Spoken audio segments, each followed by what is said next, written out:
Liam Spencer's world had already collapsed into a haze of hospital corridors, neurology consults, and medications that tasted like metal on his tongue.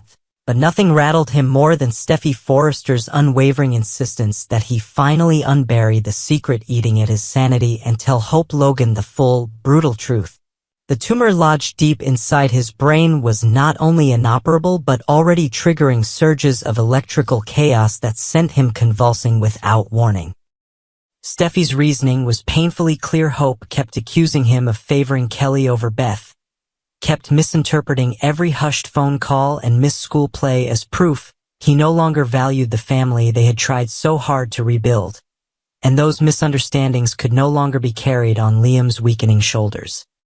2 weeks out from the latest scan, he realized there was no plan sophisticated enough to shelter everyone.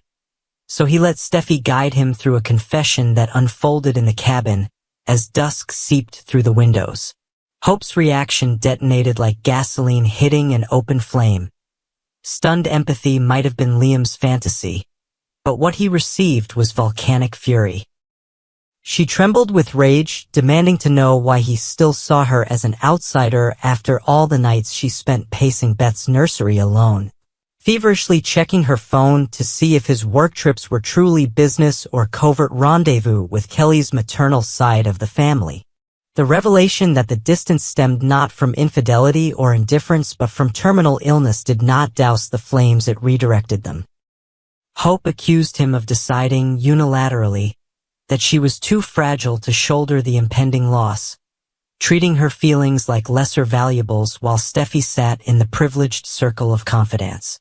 Each accusation lashed him harder than the last, and the stress clawing at his cortex triggered a violent seizure that left him gasping on the floor, limbs jerking while Hope's grief-stricken scream ricocheted off the walls. Paramedics arrived. Steffi, who had raced over the moment Hope's call cut through, watched a team strap Liam to a gurney while Hope sobbed and apologized, yet Steffi's protective instinct overrode compassion. On the emergency room admit deck, she spun on Hope, voice razor-sharp, accusing her of drowning a dying man in guilt when he needed strength more than judgment, and the confrontation escalated until Finn intervened, shepherding them to separate corners like boxers between rounds so hospital security wouldn't throw the family out altogether. In the aftermath, Liam regained consciousness only long enough to plead for peace, then slipped into uneasy sleep while doctors adjusted anticonvulsants and warned that escalating stress could shorten whatever thread of time remained. Steffi interpreted the caution as a mandate to shield him from any further clashes. Hope, feeling both villainized and bereft, retreated to the main house, nursing equal parts shame and resentment. For the next 48 hours, every buzz of Liam's phone made his pulse spike. Hope messaging contrition, Steffi monitoring vitals, Bill Spencer's unknown number flashing repeatedly as rumors of his son's collapse reached him through Spencer Publications' security grapevine. But Liam, too weak to mediate, let the calls roll to voicemail, a silence that only sharpened tensions all around. Brooke Logan, meanwhile, wandered the Forrester Creations corridors like a ghost who could see her own former life playing without her. Ridge had not merely cooled toward her, he had reconfigured the orbit of his entire day to avoid shared oxygen, altering design check meetings so they never overlapped, signing off on fabric selections remotely, and communicating only through terse email exchanges that read like legal disclaimers. The coldness was baffling enough.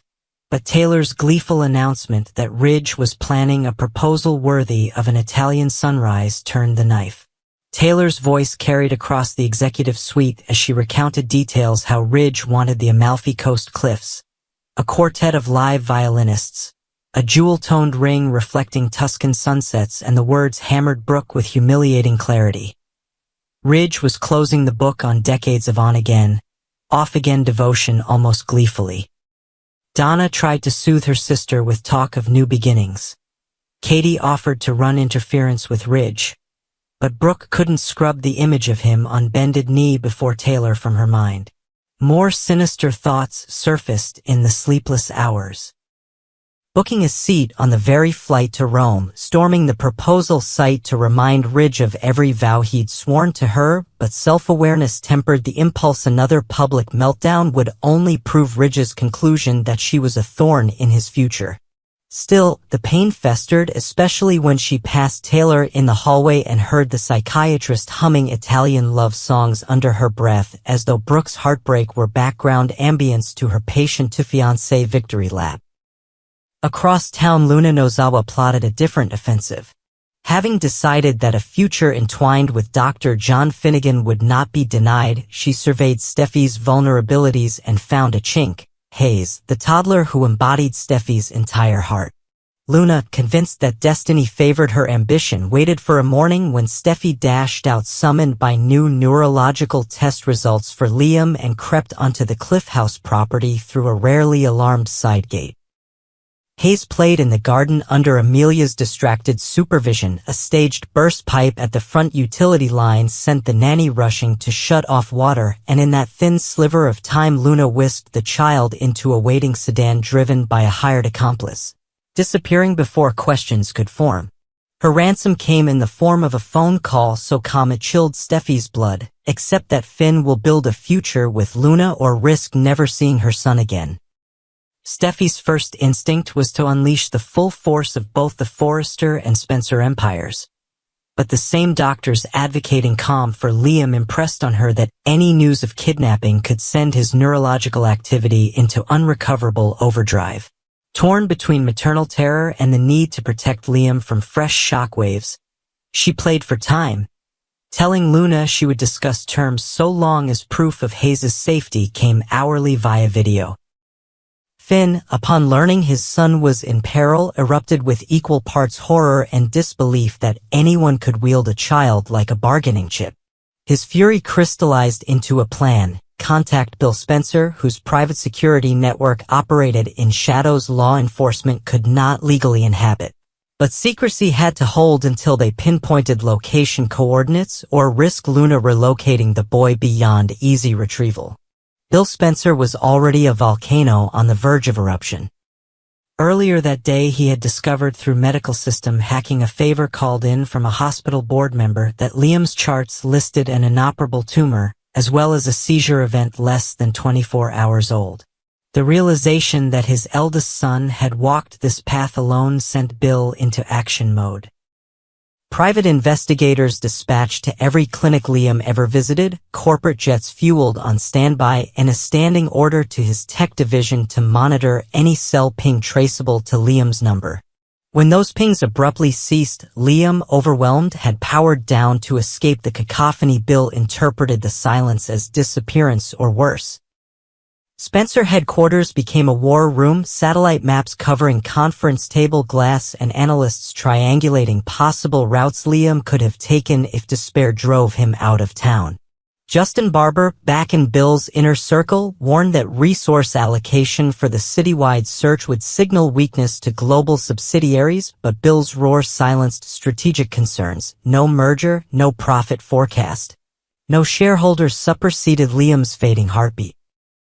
As dusk turned Los Angeles skylights into a jewel box, Bill's command network detected chatter about an unidentified male matching Liam's description boarding a Pacific Coastliner train. Bill diverted a helicopter to intercept at the next station, convinced his son intended to vanish where no one could watch him deteriorate. The chase, however, was a feint. Liam lay in a hospital ward under alias paperwork Steffi procured to preserve privacy, drifting between medicated sleep and memories of arguments he wished he could rewrite. Back at Forrester Creations, Brooke overheard a sliver of conversation between Steffi and Finn about Hayes' disappearance and Liam's deteriorating condition. Normally rivalry would have kept her silent, but compassion overrode rivalry. She followed Finn into an empty office, pressed for details, and upon learning the double crisis unfolded without Ridge's knowledge due to his Italian escapade, her fury redirected. How could Ridge gallivant across Europe planning serenades while his family imploded? Brooke sent an urgent message to Ridge's private phone, outlining only that Steffi and the children faced extreme danger, and that Liam might be living his last days in secrecy. Ridge, mid-flight to Florence with Taylor at his side, read the text and felt a surge of shame. He excused himself to the lavatory and stared at his reflection, wrestling between fulfilling a promise of romance and returning to be the patriarch his family needed. Taylor, noticing his extended absence, coaxed the truth out of him. In that moment, love story collided with parental duty. Taylor offered to postpone the proposal and reroute. Ridge ordered the jet to circle back. While the aircraft turned over the Atlantic, Steffi received another video from Luna, a staged scene of Hayes happily playing with toy blocks in an unfamiliar but cozy room. The timestamp proved Luna still lingered within city limits. Finn, with Bill's covert operatives now in the loop, traced a reflection in the footage to a distinctive ceiling medallion common to historic homes in one Los Feliz neighborhood. A quiet raid commenced while Luna called to finalize her ultimatum. She demanded Finn meet her alone at a specified overlook, prepared to declare his commitment publicly in exchange for Hayes' immediate release. Finn agreed, though every fiber screamed trap. As he drove to the meeting point, Bill's team triangulated the safe house, and Spencer-trained security breached the entry, freeing Hayes and subduing Luna's hired driver. Luna, unaware her leverage evaporated, greeted Finn with a manic confession of love and a threat to disappear forever with the boy if he didn't renounce Steffi. Finn informed her gently but firmly that Hayes was already safe. The shock broke her composure, police sirens grew near, and Luna crumbled, sobbing that she never wanted to harm Hayes. She only wanted proof that destiny favored her over Steffi. Officers arrived to take her into custody while Finn hurried to reunite mother and son. By the time Ridge's jet touched down at LAX, dawn streaked the horizon. He rushed to the hospital where Steffi clutched Hayes, tears drying on her cheeks, and Liam slept under calmer EEG readouts courtesy of new medication.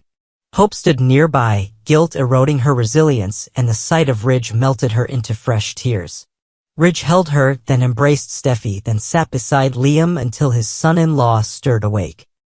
Father-in-law and husband shared a look that acknowledged everything left unsaid. Ridge whispered that everyone was here now, that no one would leave his side again. Bill entered moments later, ignoring security protocol, collapsing into a chair across from Ridge with the mutual understanding that former rivalries meant nothing against mortality. The room filled with a fragile but unmistakable unity. Families long divided forged peace around one man's hospital bed. Outside, Brooke watched through the glass, realizing this tableau. Ridge offering unconditional steadiness to his children was what she once envisioned for herself but could no longer claim. She turned away before emotion shattered her composure, stepping into the corridor where Taylor approached fresh from a whirlwind of canceled Italian reservations. Taylor thanked Brooke for warning Ridge. Brooke wished her well on a proposal delayed but not derailed. They parted with tentative respect if not friendship. In the days that followed, Steffi and Hope maintained a truce forged in crisis. Bill poured money into alternative research not for false hope but to ensure clinical comfort. Ridge postponed European romance until family ties settled, and Liam, buoyed by the rare sight of unity, resolved not to run from the town that was both crucible and cradle for every love, feud, and legacy he held dear. Whether days or months remained was a mystery no doctor could solve, but for the first time since the diagnosis, peace, however fleeting, wrapped around him like a warm Pacific breeze, whispering that even the bold and the beautiful can find grace at the edge of tragedy.